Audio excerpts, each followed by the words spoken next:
cross when I'm trying to sell and I'm coming here to meet all the little kids. I mean, this is where I started everything. I started running for East Junior High, one of the best here, and the best school, the best high school, the best junior high school. Most of the races I'm going to do this year, I'm going to do for him. I mean, if I win the state championship, I'm going to dedicate to him. Because he was a good kid, and the tragedies happen. It's too bad you can't control most of the things that happen nowadays.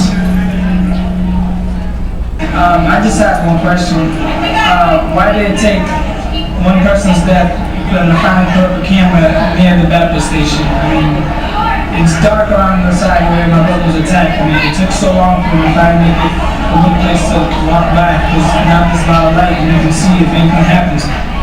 I'm just wondering why it took so long to do that.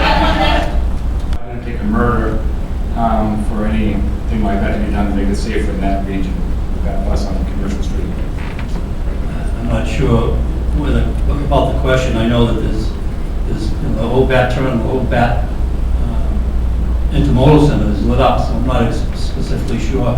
I did hear him say something about a camera. I don't know, was he asking about cameras or the lights? Yes, he's asking about both. Especially a camera went up after his brother Claudio was killed in August. Why did it not go up beforehand? I don't have an answer to that. There are cameras on the bat intermodal center. There are also has been one of the things that I've pushed, and actually got cooperation from the Rotary Club to help me this year to start putting up video cameras around the city. I think it's an effective way to it's an effective tool that we should use. It's not the answer, but it's one of the many tools that we get to use. And unfortunately, I don't have an answer for the young man on why those cameras were up and whether or not that would specifically have changed anything.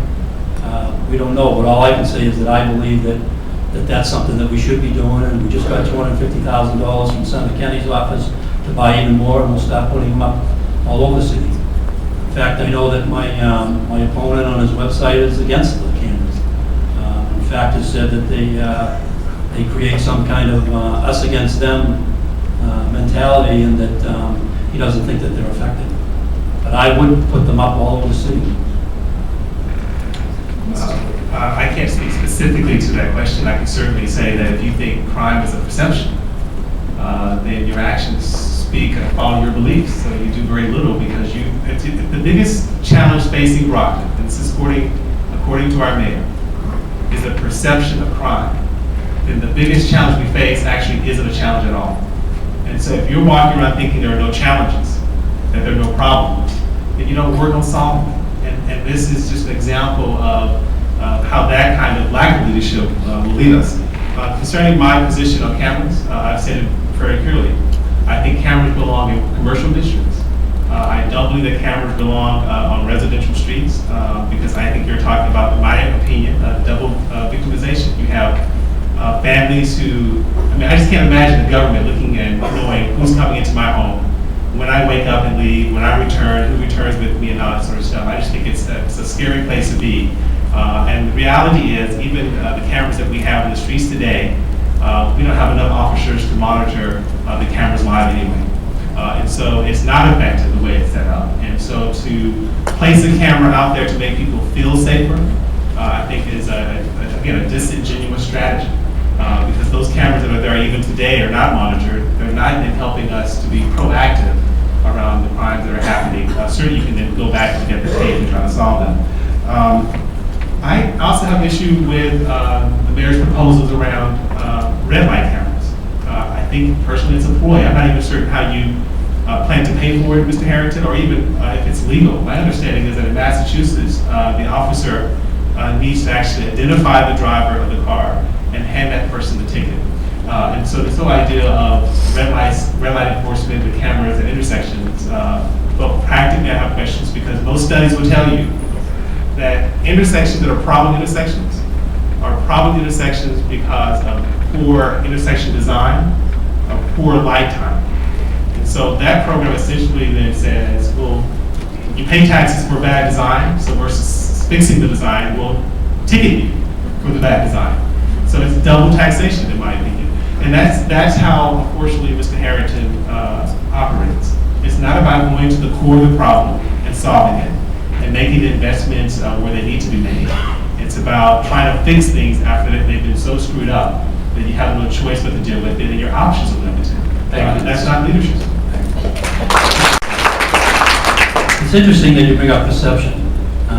It was very interesting to me that you made a big hoopla about my talking about perception in the first debate.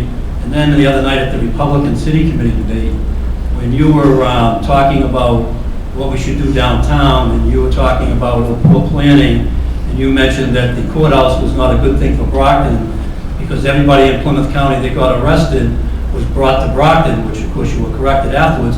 But what you said at the end of that was it was creating a perception that wasn't true about Brockton.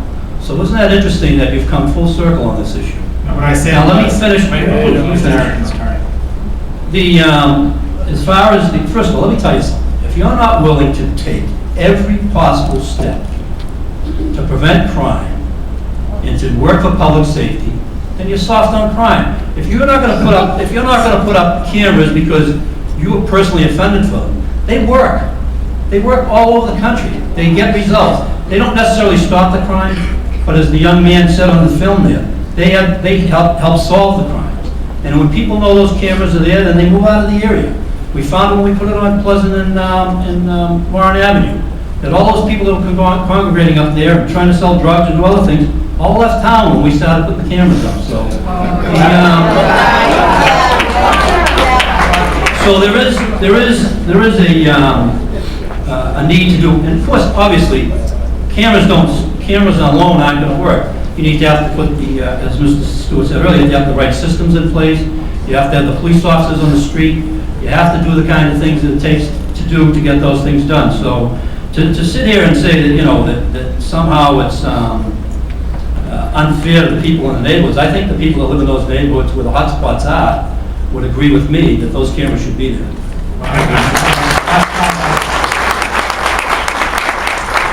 I've actually spoken to those people in those neighborhoods where those cameras are, and they say, look, there's the camera, and we still have the crime. And so they know the cameras are there, the criminals know the cameras are there, and the crime still happens.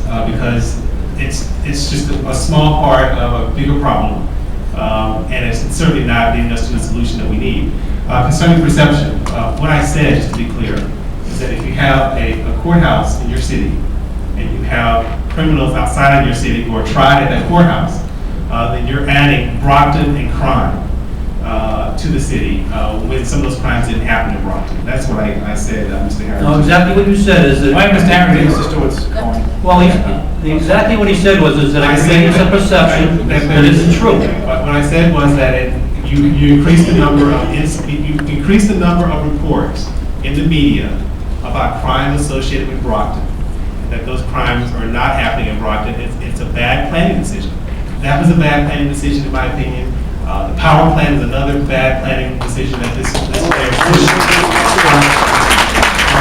And again, I've been on the streets. I've walked the streets. I've spoken to people. In fact, I recognize many people in the room today whose doors I've knocked on myself. So I've been there. I've listened. We know what the issues are, and gimmicks and promises and campaign literature is not the answer. And what I'm committed to doing is making certain we take the best ideas from people in this room and throughout our city to really focus and solve our problem, focus on them and solve them, and do the work that's needed to take us to those solutions. Thank you, Mr. Stewart.